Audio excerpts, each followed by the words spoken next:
こんにちは。娘にマスク姿にしたら冷たい目で見られてしまいましたストームおじさんです。86を自分なりにカスタムした動画や自作ステッカーの作り方など、これからどんどん投稿していきたいと思います。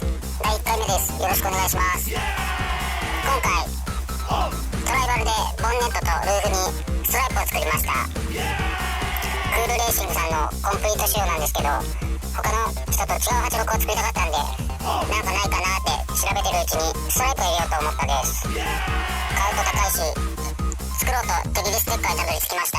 ワイスピン出てくる車のようにしたくて頑張りました。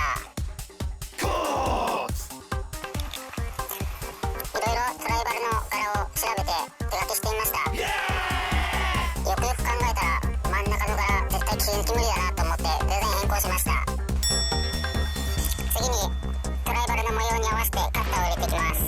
これが細かい。何度もここで折れそうになったけど、86のため自分のためって頑張ってみました。次がステッカーの切り出し作業。カッターの刃が届いてないところとか間違えそうになったとか、本当に大変でした。達成感半端ない。ずーっと眺めてましたよ。86ちゃんに貼ってあげましょう。こんな感じです。最高です。涙です。ボンネットを貼り終わって次の日です。ルーフをやろうとしてボンネットに合わせて紐を引っ張りました。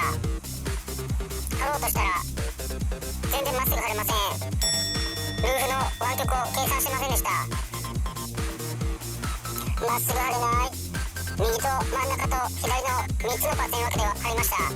大変でした。86ちゃんお化粧完了しました。これから手切りステッカーの切り方、作り方、動画上げていくんで誰でもできます。興味のある方見てください。チャンネル登録もよろしくお願いします。